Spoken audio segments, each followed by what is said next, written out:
I was so excited to be afraid again. I want to get out of my comfort zone.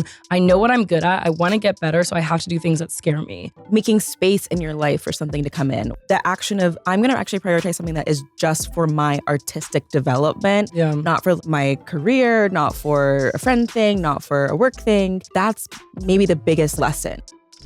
This week on She's So Lucky, I'm sitting down with Hunter Harris and Peyton Dix, co-hosts of the pop culture podcast, Lemme Say This. And let me say, these ladies know how to create their own luck. As writers and media personalities, they're masters at telling compelling stories that make you laugh, think, and have something to take to the group chat. And as best friends and business partners, they know what it takes to build, pause, rebuild, and keep the creative inspiration flowing. Today's episode unpacks the media and pop culture moments that helped us create our own luck and the creative pivots we've all made along the way. Welcome to She's So Lucky. Thank you for having us. Oh my God. I'm feeling so lucky today. to have you both. Oh, you are. Lucky to be in company with you. Oh, thank you. You like that? Oh my I'm flirting goodness. already. We just started on flirting. Sorry. I mean, This is so that Miley Ariana video for the backyard sessions, if you're familiar. as a Leo, I know you're also a Leo. Flattery always works. So this is I'm trained. I'm trained. I know what they need. I know what they want. Is your Venus Leo too? No, my Venus is Libra. Oh, love. Oh, I think my Venus is Libra too. Really? Oh, that's I think so. yours might be That's good. different. But that's fabulous. That's where it wants to be. If that's I true. think that is Mhm. my Venus. Love. Yeah. I That's don't know. a You good have to Venus say what because that it's like at means. home. Because Yeah. Libra's ruled by Taurus Venus, and right? Libra specifically are like really. I'm a Taurus. Yeah, you're a Venus. Taurus. Yeah. If any lesbian is watching, I'm a Taurus Venus, just by the way. But yeah. Okay, so we're all lovers. Okay, Lovers. obsessed. I'm I always love saying Yeah. I would love to start off by hearing about a time each of you recently felt lucky and what that was. Ooh, you're catching me on a great day. I felt lucky last night. Yes, Diva. Yes. We were Oh, yes. on Watch What Happens Live with Andy Yes. Cohen. And I mean, I don't get so nervous, but yesterday I just felt like really in my body, ready for just like hanging out with my friend on camera. Yeah. And I honestly had so much fun. Just us like whispering back and forth like little things to each other. Yeah, That was really fun. cool. Mm. And we had I don't know, I feel like lately we've just been on this like really sweet run. We're acting like we need like a post-it to announce our, I don't know, but of being like, it is really cool to call what my problems are right now. It's been different in different parts of my life, I'll tell you that. But right now it's like, oh, I get to build this thing that doesn't feel like a brand, but just a deeper friendship and camaraderie and like silly, sweet, fun relationship with a friend. And it also is work. Like, how cool is that? Yeah. And now we get to drink with Andy Cohen too. on top of it. Like, Kind of a dream come prayed true. for times like these. Yeah. Wait, Peyton, I love the way you phrase that though, that you get to call your current problems your problems, like they're good problems to have. Mhm. And I think sometimes that's perspective that we can lose because even when we get things that we've been working for that we want, everything comes with its own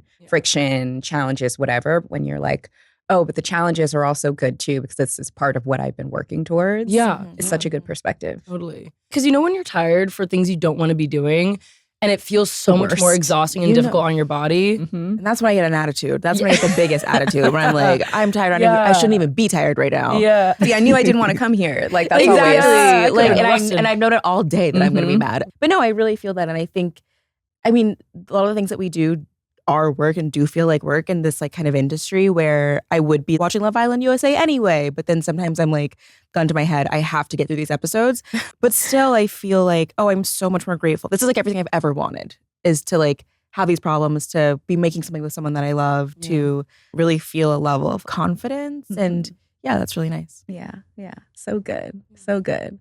I actually never really get to talk about pop culture on this show, which is why I was so excited to have the two of you We're here. guilty pleasure. How much We're a time do little you snack have? for Like, you? We have Yeah. all episode to get into this, but I would actually love to start off by hearing from each of you if you can remember the first piece of media that really had you in a chokehold and that made you want to do the work that you do. I went back to my law school Teresa's I know, answer. I was like, I not that, wrong space. No. And It's if you want to iconic, find by out, the way, but- DM us if you want to find out what it is. But I'm going to think about something else. Oh, okay. I kind of have two answers. They're Mhm. both very, very different. Mhm. The first one is that when I was little, I was obsessed with Patti LaBelle. I wanted to be Patti LaBelle. I would like perform on the fireplace Patti LaBelle songs. And that was my first taste of like, oh, I love older women. I love divas. I love aunties. And I wanted to be a musician and like singer, dancer, actress, whatever. And then quickly realized like, actually, I just want to be a writer. But I think a lot of my taste shows up through like me being an auntie and me being like a Whitney Houston stan for second and third. And an example of that, if you're wondering, for the folks at home, even yesterday, Hunter got this drink and I got a mule kind of by accident and it was gross. And I was like, can I try yours? And I tried it and I was like, oh, can I get that? Hunter goes, see, that's what I told you. You want to get a drink. I said, what? You are 65.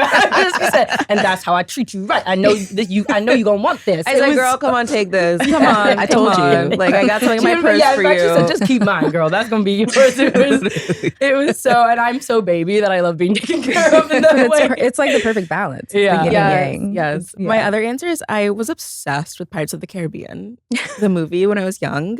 I would like watch the director's commentary and I'd be like, wow, guess what? Like I'm learning stuff. I'm like taking notes, but like, oh, that's CGI and that's called a dolly. And that, I mean, that's a lot of how like I learned about, watching movies and TV and how stuff gets made. It's just like by watching DVD commentary growing up. And 5, 6, 7, 8. You best start believing in ghost stories, Miss Turner. You're in one. Yeah. Thank you. And thank you. And that I'm Peyton Dix and I'm an actress. Yeah, that's for real pirate heads. I feel like the thing that I just go back to, and I hope it doesn't sound like a cop-out answer, but it won't be shocking. That's so like motherfucking Raven. When I think about the way she dressed, the amount of space she took up, how low-key like queer-coded she seemed on the show, and now, plot twist, is shocking to who? No one. But I think that so much of her like big personality, granted, I do come from a line of women that are like really loud in general, but I think watching her be exactly who she is on that show allowed me to be as annoying as I was as a young adult, current adult, preteen, all the things. But yeah, and I think it like kind of brought me into my own personhood. And I think so much of the writing I do, the work that I do, this podcast, it's just extensions of myself. I feel like when people ask what I do, I like totally identify as like a storyteller and performer in general. And I think that is only because I just have too much personality and I'm like, so where do I put it? And like it's kind of found a form of writing and performing or like comedy and this podcast. And I think Raven taught me how to just be like a fuller person. That's so deep to say about that. So Raven maybe. No, I don't think so. It makes sense. That's exactly right. And I think the way that Raven in my mind was like the first multi-hyphenate on like Disney Channel to me. Where it's like, guess what she sings, guess what she acts, guess what she was like also on the Cosby Show when Triple she was younger. threat, like she really could, as a Black girl, do it all. And it was like the first Keke Palmer, like that kind of like earlier iteration, which is I think really important to see. And like this might sound, hopefully not, but this might sound backhanded, but she just did so much with her face that allowed me to stop being so concerned about feeling pretty all the time. Like she was like a total freak sometimes. And I was like, oh, that's how I feel most of the time. Also a baddie, obviously, but the physical comedy of that show she's like a comedic genius. Yeah, for sure. Yeah. And to be that young, doing as a teenager, the way that she was showing up and performing, every episode, full body, was incredible. Yeah, she must have stretched before shooting, Truly. because crazy. Truly. Wait, what I love about both of your answers, this is something that I talk about with my friends a lot. Bring back divas. You know what I mean? And like we've got three right space. here. Yeah, two Leos. Oh well, here we go. Yeah, we actually just did it come out the Divas episode? I don't know if it came out. Oh no, it hasn't come out yet. But we did like a whole episode dedicated to just talking about like what makes a diva and like who is like. Because can I ask you? Flip it. We're doing the interview now. Do you think we have a lot of present day divas? I don't think we do. I don't think that the current social climate allows divas to be in their full form. Yeah. Because the thing about a diva, it's like you got to take the good with the maybe not so savory. It's like they're going to show up, they're going to be big personality, big talent. And also with that, you might get a little bit of demanding. You might get somebody flipping something and you got to take both with it. And I do think currently in our social climate, we're so quick to cancel or punish people for any bit of unsavory behavior, but that's part of what comes with it. Yeah. Especially being a Black woman, you have to be like nice all the time. And like, sometimes a diva Divas isn't are particular. Always nice. They want shit done a certain way. And I think too, it's all about like performing your own like relatability. And it's at some point, it's like you and me live a totally different life. Okay, like that's what a diva's going to tell you straight up. Yeah, I don't relate to Patti LaBelle, and that's why we love her. I don't necessarily relate to Mariah Carey because she's Mariah Carey and all of her bigness or whatever insert diva here. Yeah. they're divas because they're not relatable. Yeah. And this obsession with relatability, I think, has watered down people's ability. Totally. Some of our to show best up. personalities. Mhm. Yeah, but not us though. No. We teach women to shrink themselves. To make themselves smaller. Yeah, not anymore. We're bringing it back. Not today. Not in this show. Not in this space. No, absolutely not. So I would also love for our audience to get to know the two of you a little bit better, also in relation to your friendship and how this duo came to be. Can you walk us through your friendship origin story? We're so off book on this now. I love it. Yeah. Started in a little town called Boston. Mm. I don't know why I started it that way. We went to college together. I'm like getting my purse. Okay, no, go ahead. Covering your drink, Yeah, Boston mentioned. literally. No, we went to college together, and we were the only two Black girls in our freshman year film class. And we just, I don't know, started sharing notes, being friendly, studying together. I mean, you do the thing that you do when you go to like a PWI, right? Which is like, you see another Black girl and you're like, come. Even low-key, even if you don't like immediately connect with them, it's just like, we have this bare minimum to like hold on to together and build off of, which is such an important starting point. Such an important starting point. There was our first moment of conflict, which I feel like that's when you lock in with someone, right? When you meet someone, it's one thing. When you become friends, it's different. And we became friends when Hunter said that our teacher was hot and he wasn't. But And I was right. Let me say this: he was very smart. He knew a lot, and I'm attracted to knowledge. Don't put that curse on me. I would She never said say pride's that out over. loud. Yeah, no. But yeah, so we had a quick debate, if you will. I eventually won it 10 years later, I'll say. It took him 10 years to not be as handsome as he was before. You could not also how say it it that worked way. out. Well, you don't know. But yeah, I feel like that was kind of like what we like bonded over, which like I love trauma bonding. I love strife. I love fighting over if men are hot or not, even though like I'm gay. So there is that. That does play a role into it. You're gay, you're not blind. Yeah, I was That's going to say, I true. actually That's feel like I would true. trust your opinion even more. Exactly. Because you have no don't pleasing, actually. Not pleasing me. in the Other game. lesbians, not me. No. Because I'll take you down some dark roads where I'm like, you don't see it? Vin Diesel? That's a man. Yeah, that's In 2001, yeah. 2026, baby. Really? No, because you need to. Okay, I know this is not the space to be talking about Vin Diesel on She's So Lucky pod with 3 Black women, but he is truly like a poet. Go read his captions. Go see his video from January 1st, New Year's Day. I cried watching it. Totally. Okay. And that, I again, love that. I'll Now take go it down check, some and I wanna dark- let you know what I think. And that's what I want to bring to the space. But yeah, I feel like we just, had Hunter's met derogatory and complimentary every single person I've dated, has notes and feedback on all of them. We can go down the list. But I think something too is that we worked together like very rarely in college just because we were both kind of doing different things, but we were always friends. But it's That's nice so true. I know, but Hunter the assigned me my first column. column, I yeah. know. But that was like I didn't edit that column though. Oh. Yeah, it would have been better, honestly, if you did. I was editor of the school paper and she Dix picks. Yeah. And she had like a fashion column, but I didn't edit that actually. So, but I'm happy that like we've done other things like kind of together. I wrote that Regina King cover story for InStyle, and then you did the creative for the shoot. Yeah. But this is like the first thing we've like done together, which That's is like fully ours. which Yeah. is a lot of fun. But it was really nice to like microdose working together. Like, because when the Regina moment came out, it was the first time we texted each other, be like, this is so cool that like our name, like your name is on the byline, my name's on the creative, like, and we get to put this like together and call it a version of ours. And now this is like fully ours. And Yeah. And have your talents complement each other in that way. Yeah. yeah. And now you have Let Me Say This. Yes. Thank God. And I've been saying we're it. expecting Been saying yeah. it. But now everybody can hear it.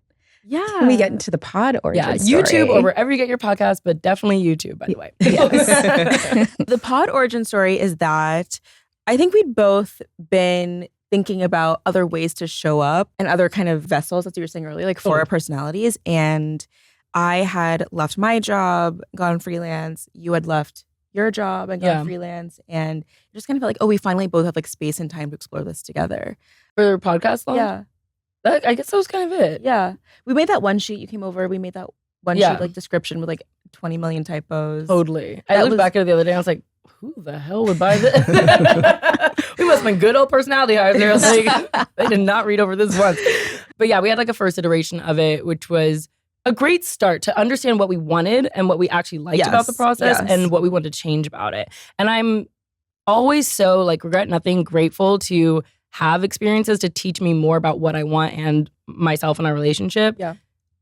took a little break because Wonder Week folded. And it was kind of perfect timing because then we got to reset and restart with both like our relationship and also like, okay, what do we actually want from this and who's the right partner for it? Yeah. And then we had a meeting with Higher Ground and immediately we're like, we didn't even have high expectations. We were just like, okay, let's just like vibe check and see. I was like, my tweets are crazy. Obama's definitely not going to want to get behind me. I was like, Hunter, yeah, I can co-sign, me, I don't know. But then it was so like kismet. It was so like, there was so much synchronicity between like what they wanted and what we wanted. And it was obvious that they understood our voice and who we wanted. Yes, totally. And I think as we took that time to kind of not record, just reset, we really felt like, okay, we want someone who understands the show that we want to make, understands our voices really well. And the thing with Higher Ground is it felt immediately like they really understood that and are like, we like the show. We just want to like help you make more of it, bigger, better, all of that stuff. And that was really important. Yeah. Because I don't think we would have, I think we also had that one conversation where it's like, if this is where the show ends, if we can't find someone who feels like, they are like locked and loaded in with this version of it, we're fine not doing it. Yeah. And that's like how fun. Yeah, exactly. How cool that we did this. Like, totally. Yeah. Yeah. But yeah. That level of alignment being really important. Yeah. In how you approach it together, but then also with another partner. Yeah. I think we're both very authentic in how we approach all of our work stuff. Mm-hmm. And I don't think it doesn't, I don't want something that feels fake. I don't want something that like I would not legitimately say to my best friend on camera. Like that just doesn't feel like me or you. Yeah. And I think a big thing was like, who are we speaking to besides each other? Who are we speaking to, you know? And I think that there was previously, we were just trying to be put out for everyone. And I was like, no, we talked to a very specific gay guy online, a white woman who's interested in like understanding more, like a millennial white woman, gay guy at Basement, and then a bunch of baby queers. And like that is our very special, very coveted, we hold them dear and near demo. And we don't need to be for everyone. And like people won't get us, people won't like us, and that's totally fine. Yeah. And now that feels like understood across the board. Yeah. Yeah. So I talk about luck being something that you build, not something that just happens to you. And nowhere is that more true than with money. For years, my relationship with finances were pretty reactive. I check my accounts, feel a little anxious, close the apps, and just hope things worked out. And that's not alchemizing anything, that's just crossing your fingers. Monarch is what actually changed that for me. It's a personal finance app that tracks everything, your accounts, your investments, your savings goals, your spending, all in one place.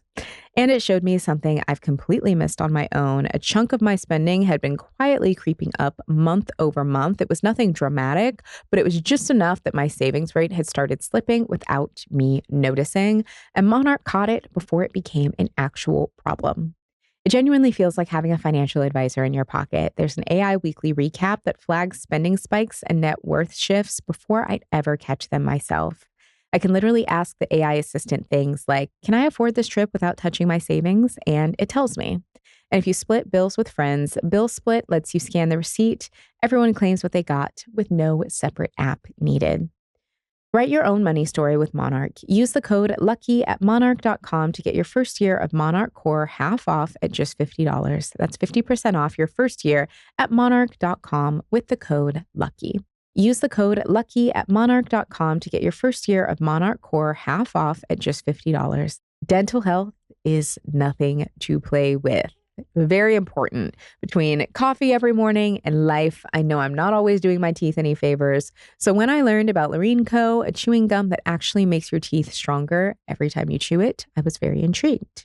Lemme Co. uses nano-hydroxyapatite, which is literally the same mineral your enamel is made of, to help strengthen and repair it. It comes in a bunch of flavors like mint, cinnamon, bubblegum, berry, and they also make a really good fluoride-free toothpaste. Lemme Co. sent me some to try, and I'm a fan. The taste lasts a lot longer than I expected, and my teeth just feel stronger. So I like to chew it after meals, and it feels good to know that I'm actually helping my teeth every time. It's such an effortless way to take better care of my teeth. Right now, Lemme Co. is offering our listeners up to 50% off at buylorene.com/lucky. That's BUYLARINE.com/lucky for up to 50% off. Here's something that I believe deeply. You cannot create your own luck without reproductive autonomy. Every big decision that I've made in my life, my career, my finances, my relationships, All of it was possible because I had access to birth control when I really needed it, but access is not easy for everyone, which is why we need to talk about Opill. It is the first over-the-counter daily birth control pill, and it is changing the game. Requires no prescription, no doctor's appointment, no insurance. You can just walk into most major retailers or order it online and get it. Getting on birth control used to mean jumping through so many hoops, and Opill is here to change that. Opill is FDA approved, it's safe and effective, and it's backed by over 50 years of science. So it's not something new or untested. It's the same pill that has actually been prescribed by doctors for decades. It's just finally available without all the barriers. It's also genuinely flexible. You take one pill at the same time every day, and it starts working after 48 hours, and you can start it or stop it whenever your life calls for it. Preventing pregnancy is as easy as Opill. Read all label information and use as directed. Well, what I appreciate, though, so much about the work that you both do is I feel like a lot of people in the cultural commentary space, particularly in the current climate, is it's just like all shock value. It's like who can get off the hottest take the absolute quickest versus actually having a well thought out, well-informed take and opinion. And sometimes it is going to be hot and unpopular. And I appreciate that y'all welcome that, but it's always thoughtful and it's not doing it just to have the shock value. Yeah. Yeah, I don't think that we're like really contrarians. Like if we like something that everyone else likes, we're so fine to do that. It's never coming from a place of, okay, everyone else likes it, so I have to yuck it. Yeah. Oh, I don't yuck a yum, but I judge it from afar. But I would never, Taurus, would never yuck it. No. I would hear it out. And I mean, the only thing I could think of is like, I just be calling, niggas just be gay, so I be telling people that. And they get upset sometimes, specifically Drake fans. Yeah, but other than that, I feel like there's no, when you just rush to be first too often, I feel like that's when you like stumble and lose. Yeah. And I mean, Hunter, she's really good about being like, here's how I feel, I'm strict and I'm sticking with it. Sometimes a little too stubborn about it. Me, but we'll circle back to that. That's crazy. From a Taurus. I'm like the opposite where I'll say something and be like, yeah, next week. I don't know if I meant that.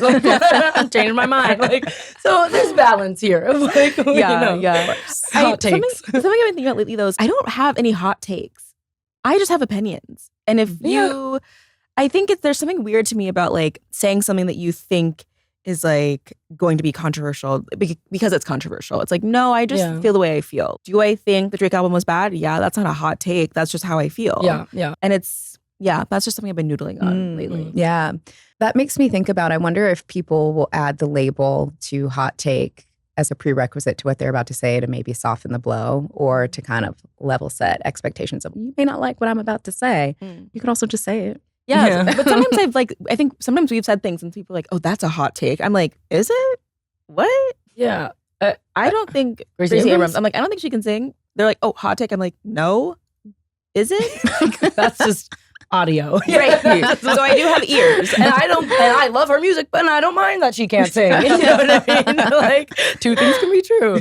But yeah, I think in a time though specifically where I was scrolling on TikTok, I was like, God, people just love to be angry. People love to be mad and people love to fight online. Yeah. There's one thing about me. Yeah, my mom's a Scorpio, okay? My grandmother's a Sag and a lesbian and from Oakland. Fight with me in person. I'm like, you know what I mean? If you could do all that work in the comments, you wouldn't do it to my face.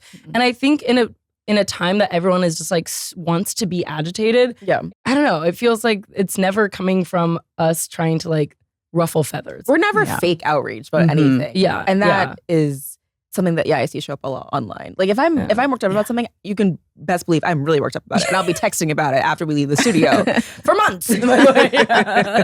Maybe years on the few subjects. But I don't know.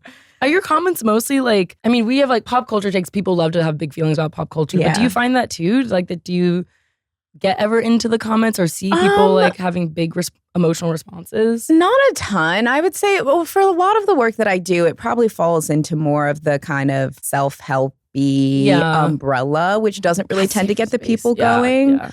But sometimes it just depends on who the messenger is, though. Like earlier this year, I had Emma Grede on the show during her press run. During that time, she was like really getting the people going. So yeah, some of that did kind of filter in, but I don't know. It wasn't anything that I was too worried about. I also Yeah. stopped reading comments after a Smart. certain point Yeah. because That's for the best. I just look for what? someone being like, Peyton looks so pretty. And Yeah.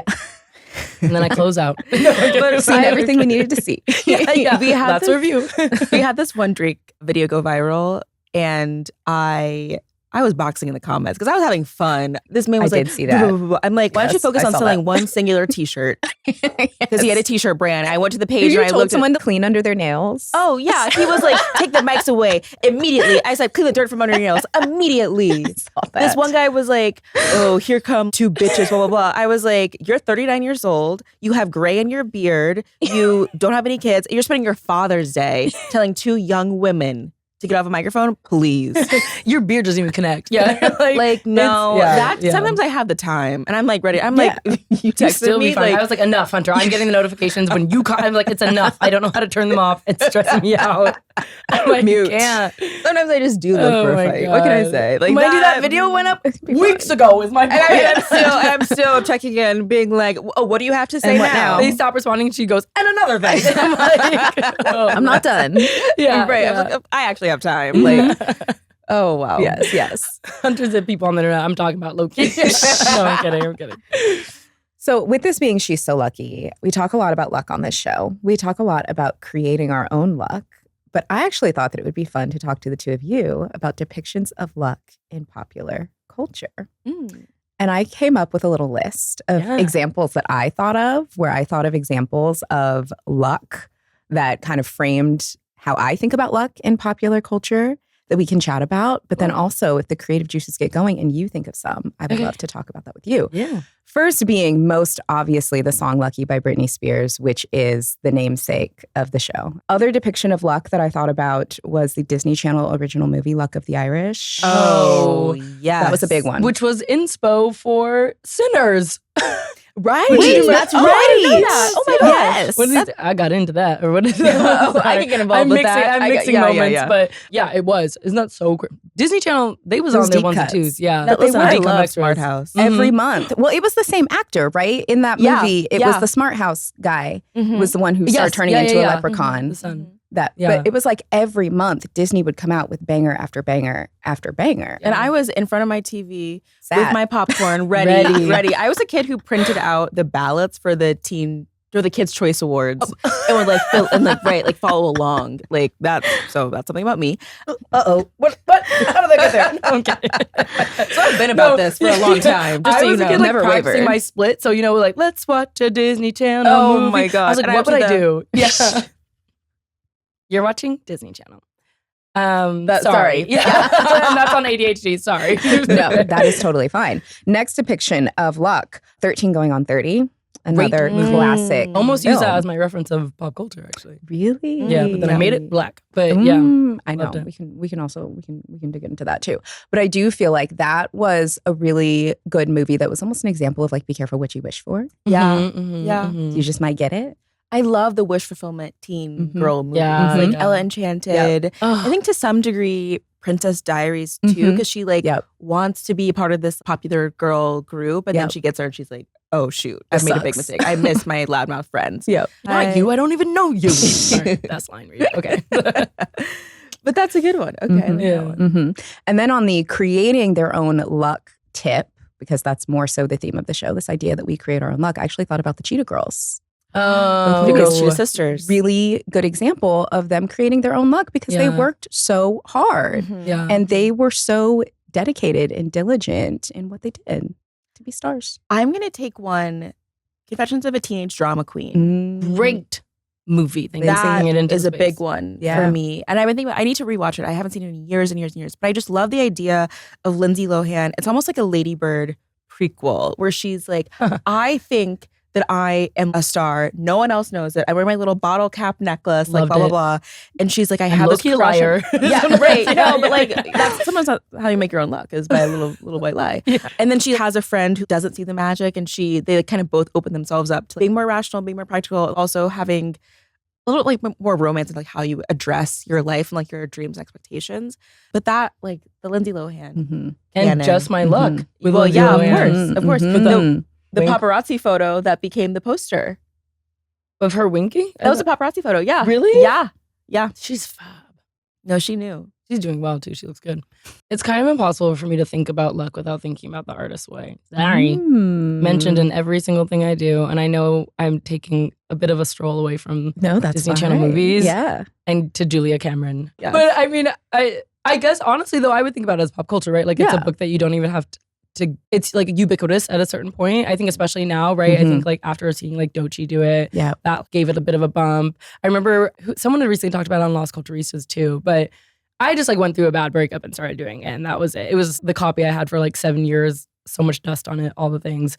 But in terms of like creating my own luck, I do think that it's been one of the most helpful tools in terms of releasing any sort of expectation of what is next and just like trying to very freely dream of like anything could happen next. But here's maybe the things that I want to like call in. And I don't know, I feel like I used to just put so much more like, if I'm not doing this by this age, then I'm not doing anything at all. Yeah. Yeah. And do you feel like it helped you work through blocks? Because I will say, admittedly, I have been an artist's way abandoner multiple times. I think the furthest I got through it was like 6 weeks. I got like halfway through, but I've never been able to make it all the way through after many attempts. Do you feel like there is kind of a hill that you get over with it? Let me say this. The most disrespected person in America is the artist's way abandoner. Okay.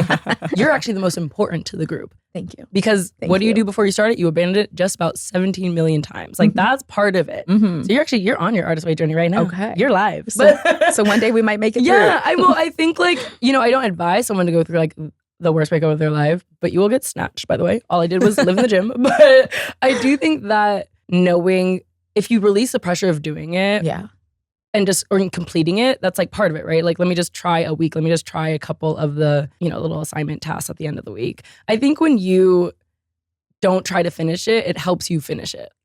And like, I used to at least carry it around with me all the time to just try and do like one little thing or tell myself doing one single paragraph and just like break it down to its smallest form. But I'm like, also part of finishing the artist's way is not finishing the artist's way. Like, I really think it's a huge part of it. But having the ability to start, like there's this little quote that someone once texted me that's like, to begin.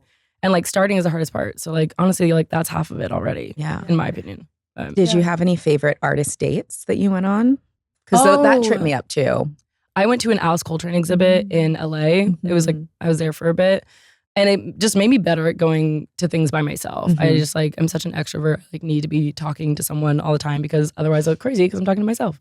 And that was just like so moving and powerful and special. And the exhibit, I don't know if it's still there, but it was incredible. And I think that was one of the, and it was recommended by like one of my best friends who had just started the artist way too. And was like, oh, I did this, like here's a recommendation. So it was fun to feel like it was kind of like community based in that way. For sure. Yeah. I think a big part of like the idea of creating your own luck to me, which the artist way definitely speaks to, is sometimes like making space in your life for something to come in or to feel inspired. And that's what I think Morning Pages Artist Date as a artist way abandoner. I'm stuck on week 3. You're like, we see each other. I'm like always about to restart and it's like something happens. But I think that the biggest kind of feedback piece of it that I like really loved was like sometimes you just have to like put yourself in a space to like feel inspiration, to get in like some new stimulus. And that's, I think, a really big part of like creating your own luck and finding it. Okay, I want to piggyback up. The making space thing is interesting. Like I'm going larger with that, which is like when you look and realize like how crowded your life is sometimes with like shit you don't want or need or people you maybe don't need as close to you. And I think like that is a big lesson too of like how to make that space so like more can come in. Yeah. Because we live in New York, like we're like hot, busy Black women. Like there's so much noise all the time. Like how do you clear a bit of that, even just a little bit of it to like carve out more energy for something new? Yeah. And the artist date thing, like that was a real problem. Like I am so like, what's going on? What's like next on my calendar, whatever. And sometimes the action of, I'm going to actually prioritize something that is just for my artistic development, not for like my career, not for a friend thing, not for a work thing. That's maybe the biggest like lesson that I think is important.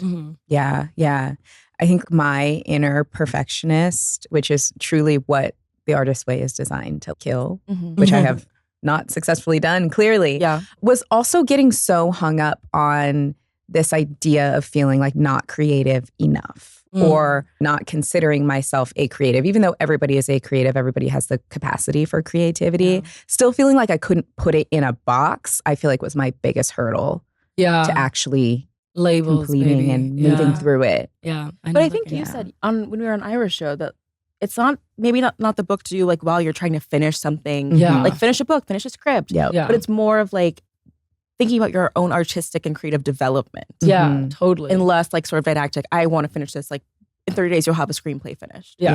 Yeah, kind of that in-between time. I want to come back to your podcast and that in-between time that you all had when you were on hiatus and determining what the new home for the show was going to be, what that time was like for you and what you used that space for. Would something like that be good for an artist's way? How were you pouring into yourselves creatively? What did that in-between time look like? I feel like, I know I started working on the Pit podcast. Yeah. That was like the HBO Max companion show to the Pit. That was something that I was really occupied by during that time. And I feel like you, correct me if I'm wrong, but you were doing a lot of stand-up, more stand-up during that time too. Yeah, and I think that's something that only doing this podcast had taught me. Was like, oh, I love, and Raven, physical comedy. Like I love just being IRL and wanting to just get comfortable performing more. And I think that was a period I started, one, writing a little bit more for myself, like starting to think about long-term writing too. And then the total nightmare that it is to do stand-up or live readings, and that like getting immediate feedback versus like sharing something online and like, putting it out in the ether. And sure, comments are left, but not getting to watch people engage in real time or laugh in real time or whatever it is. So that was like a huge challenge. It was like so, like I really don't feel nervous and I don't experience shame anymore because I did the artist way. But it was just like, I'm so excited to feel fear. Like that was actually a big thing for me. I was so excited to be afraid again. I was like, I want to get out of my comfort zone. I know what I'm good at. I want to get better. So I have to do things that scare me. And I feel like that was a time period that I was, like doing other like podcast shows. I hosted a series for them.us that was like bathroom stall, confessional, queer things. And even that, like it was like so fun to just chat. I'm a loudmouth and I feel like a conversationalist at the end of the day and I just want to talk to people, which is why we're all here. But yeah, I guess it was fun to play with different mics in my hand for different reasons. Back to the that's a Raven of it all, I guess. But then I remember specifically, I guess more in terms of us individually, more for us, we were right after the podcast, or maybe we were still recording towards the end. We went nonverbal on your couch and just watched the show. And I was like, oh, it's been so long since we've done this version of hanging out that wasn't like, are you going to this launch thing? Okay, yeah, let's go to this together. Or like, there's a screening. Okay, let's do that. Because even though it's like, that's fun and not like technically work, it's still, you're still like, exactly. You're still, I got to put a mug on to a certain degree. And it was like, oh, this is the kind of hangout that is so like integral to our friendship. And the success of the show is like nonverbal parallel playtime. Where it's us, your dog, iPad baby, and two screens going. Like it was very that. And I feel like that toward the end of the first iteration on that break was really like a nice reminder that like that's the point of it all. Yeah. I mean, some of my favorite hangouts are when we're like in a car coming from somewhere and we're just like, oh, girl, I can't wait to talk about this. Like, literally, it's probably like, oh, and another thing. And it's like we both like interrupt each other's silences. And that's so funny to me. Yeah. We're like, and I'll name them. No. Something I've been thinking about a lot lately is how I want fewer things in my life, just better ones. Not more stuff, just stuff that actually feels good and lasts. And that's the mindset behind Lily Silk, a brand making silk and cashmere pieces, clothing, sleepwear, bedding, accessories out of premium natural materials. Most of us default to synthetics because that's just what we know, but silk is a completely different experience, smooth, lightweight, and breathable. And Lily Silk isn't positioning silk as some special occasion thing. They want it in your everyday life. Your pillowcase, your pajamas, your blouses, your cashmere essentials. I've been wearing their pieces and the quality truly surprised me. It doesn't feel like a trend piece. It feels like something I'll reach for years from now. Timeless over trendy, quality over quantity. That's become part of how I think about getting dressed and getting ready for bed. Right now, Lily Silk is celebrating its anniversary event with limited time savings. Visit lilysilk.com/lucky and use the code LUCKY at checkout for 20% off your purchase. Again, that's lilysilk.com/lucky and code LUCKY for 20% off. That's lilysilk.com/lucky and use the code LUCKY at checkout for 20% off your purchase. It's still grilling season, which means someone's asking, what are we eating tonight? And you better have an answer ready. And that is exactly where ButcherBox comes in. They deliver 100% grass-fed beef, organic chicken, wild-caught seafood, all sourced responsibly. No antibiotics, no added hormones, no fillers. It's basically like having the neighborhood butcher everyone wishes they still had, someone who's obsessive about quality so you don't have to be. And every box is fully customizable, so it's whatever proteins actually fit how you cook, not some random assortment that you did not ask for. Chicken thighs are my go-to, and having them already stocked and in my freezer has saved me from ordering takeout more times than I would like to admit. Whether I'm hosting friends or just trying to get through a random Tuesday, I already know what's for dinner instead of scrambling last minute. If you want an easier way to get great meals on the table, give ButcherBox a try. Go to butcherbox.com/lucky to get $20 off your first box, plus your choice of free ground beef for life or free chicken thighs or top sirloins in every box for a year with free shipping always. That's an amazing deal. That's butcherbox.com/lucky. Again, butcherbox.com/lucky. Be sure to use my link so that they know that I sent you. So let's talk about my morning routine for a second. Between everything I take for energy, skin, gut health, immunity, there was a lot to keep track of. And I used to think it was just the price of feeling good until I started I Am 8. This habit has stuck. It's genuinely a part of my morning routine at this point. And on the days I skip it, I feel the difference. I Am 8 took 16 supplements covering 9 major organ systems and put them into one drink. So instead of adding another thing to my routine, it actually simplified it. One scoop once a day, and I know I'm covering a huge amount of ground. And it's not just convenient, it's backed by real science. I Am 8 was co-founded by David Beckham and built with leading doctors and researchers. In a 12-week clinical trial through the San Francisco Research Institute, 95% of people who tried it reported feeling more energy. And at $2.61 a day, it's genuinely one of the easiest wins in my routine. I use it every single morning, and I think you should too. Go to iam8health.com/lucky10 right now, or click the link in the description and use the code LUCKY10 for a free welcome kit, 5 travel packs, and 10% off your order. That's code LUCKY10 at iam8health.com/lucky10. Code LUCKY10 at iam8health.com/lucky10. These statements have not been evaluated by the Food and Drug Administration. This product is not intended to diagnose, treat, cure, or prevent any disease. I do think that what you both just shared, though, is really important. And it's something that we can overlook, especially if you're like ambitious or more type A, or there's so many things that you want to do. Embracing fear and embracing things that scare you. And then also letting there be space for silence and stillness. Those are like the two scariest things to people who may identify as being more ambitious and are kind of in between something and figuring out what's next. Yeah. And the two things that we avoid the most, that we probably need the most. I recently released a solo episode where I was talking about me being on my 87th quarter life crisis. Like how Totally. I guess I'm closer to midlife now, I guess. No, And just being like, I you're got day over it. 19, baby. Yeah. Thank you. Needing to embrace that and how uncomfortable it is to be like, I don't really know what's next and I can't really force it. It's just got to be what it is. Yeah. It's so scary. Yeah, but like how fun to live in the potential of the thing before it happens. Like True. a friend of mine before, she was like in between jobs and she was like, I don't really know what to do next. And I was like, not to like eat, pray, love your anxiety, but like this is so special. Like this is a time that you really get to be like, well, what do you want next? And like think about all the ways it could look. And like when you get a job again, baby, you're going to miss this, by the way. That 9 to 5 is going to beat your ass. It always does, you know? So I kind of was like, this living in like the right potential of it all is sometimes like the best part. It's just hard to see because of anxiety and fear, For sure. you When know? you're in the thick of it. Yeah. And because we put such a premium on having something completed, having something finished, and I'm really, I guess, trying to be a little bit more conscious of people asking like, okay, what are you doing outside of this? Like, what are you doing next? Blah, blah, blah. And it's like, but actually this is a lot of work. Like I write a newsletter, I host this podcast, I am a dog mom, single dog mom. I'm a mother.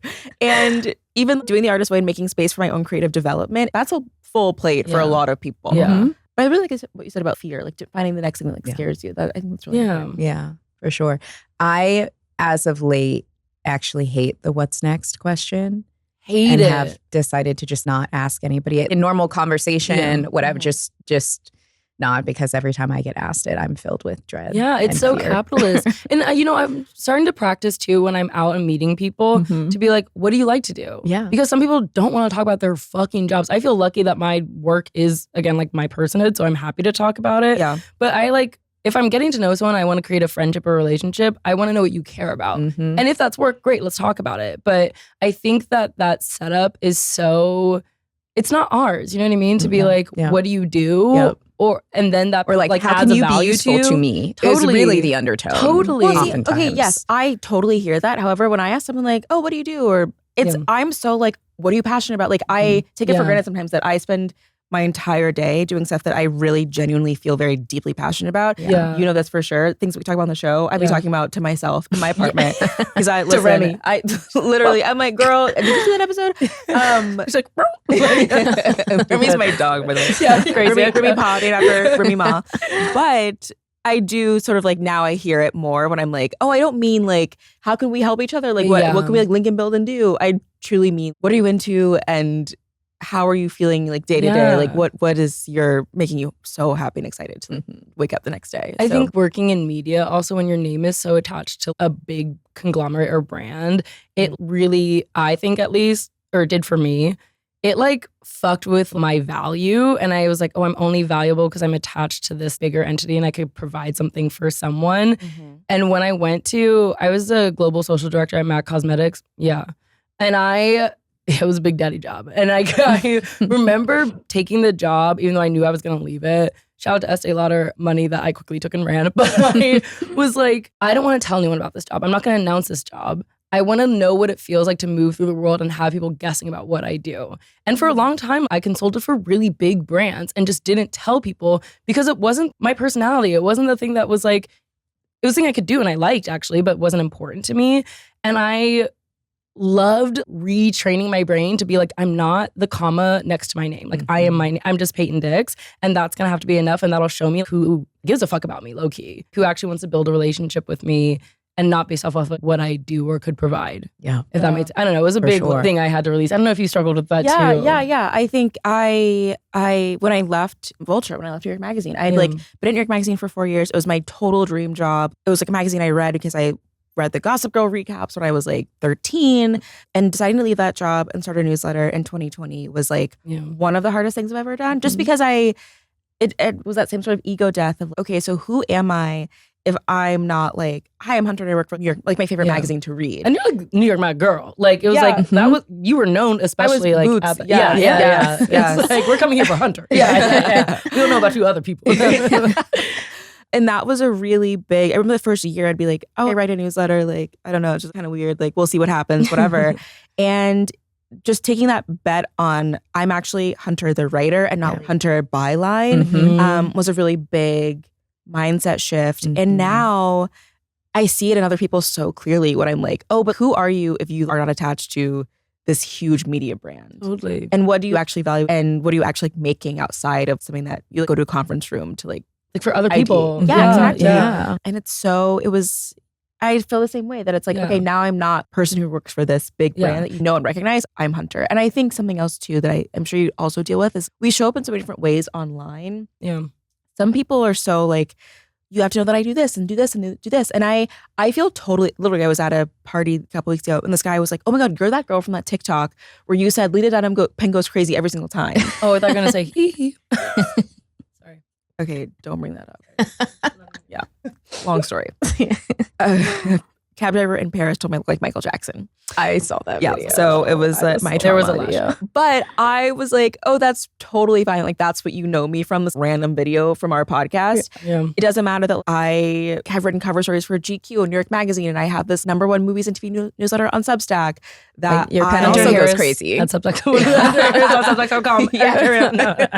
but like that you only know me in this one way, that's totally fine. I think that really divorces you from a lot of like the ego of no, I'm this and this and this.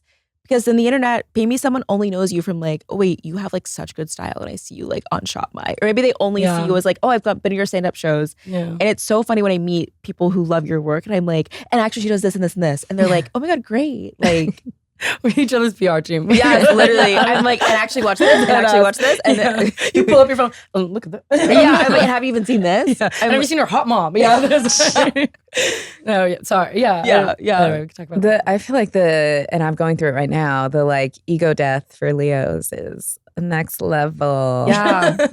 Oh, it's a constant cycle. But you have to be okay with that. I think that's a really important like lesson is that for sure. If you only know me in this one way, guess what? You're gonna be so excited because like you have 4 more things to offer. Like I have 4 more things. So like, much ready more for to you uncover. To How old are you? Exactly. I'm 36.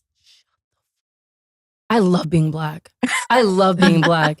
You're 19 years old. I truly thought you were younger than us. I think you're like oh 22. my God. What? I'm gonna kill you, low-key. But like, wow. No, incredible. Wow. Sorry, you can cut that if you need to. Like, literally, I was like, oh, you're literally 26 or 27. That's what I thought. No. Wow, great work. Big mama. You're beautiful. Big mama. Yeah. Mama Big happy. mama, stop it. Stop. I'm dead.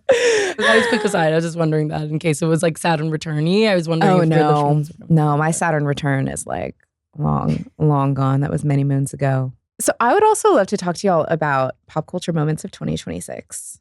Let's do it. Because I feel like 2026 has been such an odd year, but also really noisy. And also a lot of pop culture moments that I feel like have been sending most of us into a collective psychosis. You know what I mean? Totally. Have there been any pop culture moments so far this year that you all have felt like, is this a fever dream that we're all collectively having?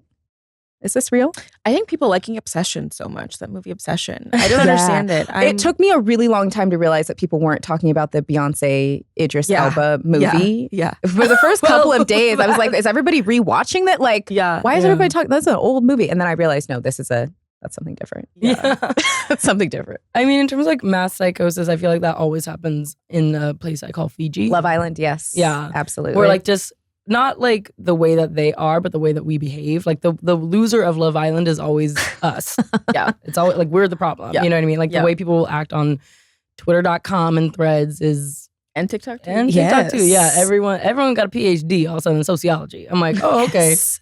You're 16. I'm like, what? It is so I candidly have never watched Love Island before. Oh, like wow. not a single episode, not US, not UK, Yeah. like nothing. So every year when this particular collective psychosis happens, I find it especially fascinating just watching it all from the outside. Yeah. Because I'm like, I've never seen a single episode, but I still know who everybody is. I still know every detail Yeah. of what happened because everyone is so consumed by it. Totally. That it is so fascinating. It's almost more interesting to watch as an outsider, the commentary of it, Yeah. than like the show itself. You watch it and you're like, and I'm actually so healthy. Like, Yeah. you watch it and you're like, I'm so happy I'm not in that mass Your psychosis. brain works. That's beautiful. That's really You don't see that anymore these days. No, for me, it's purely because I just feel creepy and old, where I'm like, as we just said, I'm 36. I feel really weird about watching all of these like 24-year-olds grind up on each other on an island and to have such strong feelings about it at my big age. It makes me feel weird. I do have to like fast forward through some of like the challenges, the making out, because I'm like, I don't want to watch this. Yeah. Like I Yeah. like all It's not love, sexy or sexual. It's but weird. I want to get to the drama. Like, Yes. I want to see people like in a cut talking shit. Yeah. You didn't hear it from me, but Bryce said that. But no, yeah. I get that actually. Like even being 32, I'm like watching some, like there's one 30-year-old on it and he's like the only boy I had a crush on. And everyone else, I'm like, yeah. him being like the moral paragon of this place. It's like, get you off this island, baby. Like, I mean, bring Trinity with you, your but get off frontal this lobe out island. of here. Yes, yes, totally. exactly. But yeah, and I'm like, oh right, I have to remember. Like when people put so much like moral, like what's the word I'm thinking of?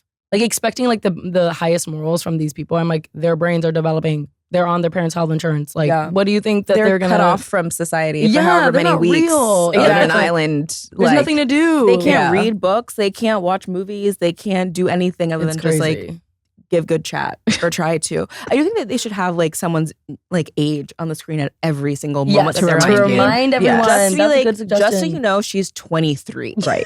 Like, don't hold this against her. Because I think that would be very helpful Yeah. for the public's reaction. Yeah. I do also think there's been a really odd instance where people are also doing that to fictional characters. I feel like I've seen that a lot on TikTok over the past few years of people watching Sex and the City for the first time and then being like, oh my God, Carrie Bradshaw, here's all the reasons why she's so terrible and she's such a mess. And I'm like, yeah, but she's supposed to be. She's supposed to be a very flawed character. She made every perfect decision that you would make with your 2026 brain or whatever. It would be super boring and like no one would want to watch it. That's the whole point. Yeah. Yeah. I do have this working theory that reality TV is hitting such a premium right now because people on reality TV can misbehave, can act crazy, can get loud, can do all this stuff. And in a way that people in fiction have to be held to, you have to virtue signal, like, I know this is bad, but I'm going to do it. This is a joke. I'm doing this anyway.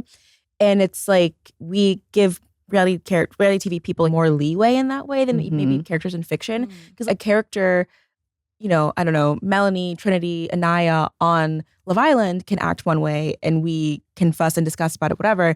But Carrie is like, wait, do they know that she's actually behaving badly? That she's being a bad friend in this scene in a way that I don't know.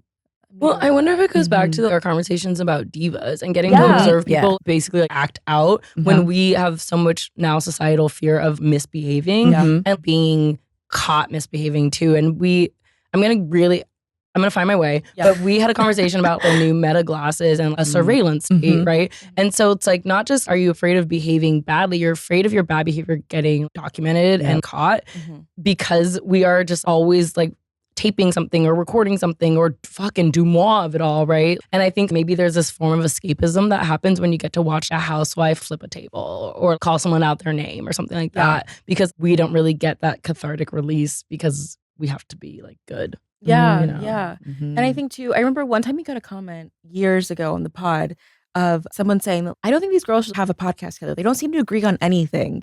And I'm like, wait, that's the point. You want to watch people? Yes.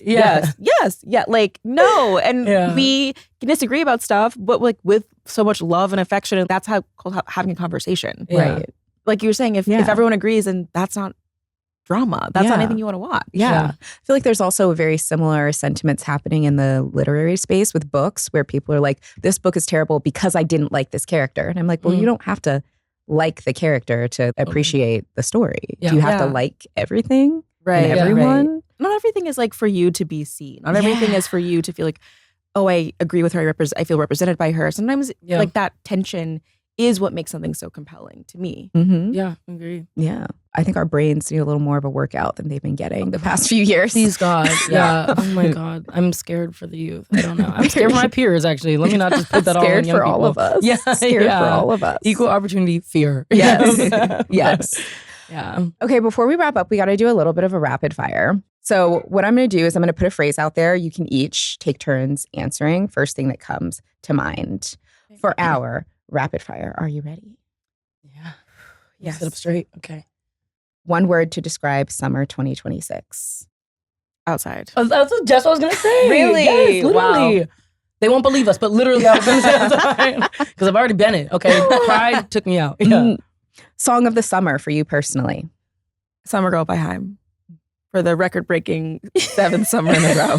Naomi Scott Cherry. Oh, yes. Remix. So good. Great album. These are good. Okay, the Celebrity Notes app apology you're still waiting on. Oh my gosh. J-Lo to me that one time. But smash though, obviously. Oh my gosh. Why was my first thought J.J. Abrams for ruining Star Wars? Like, and I'm still mad about it. And I am, actually. I am. The most unserious thing that you took seriously this year? Pride. No, sorry.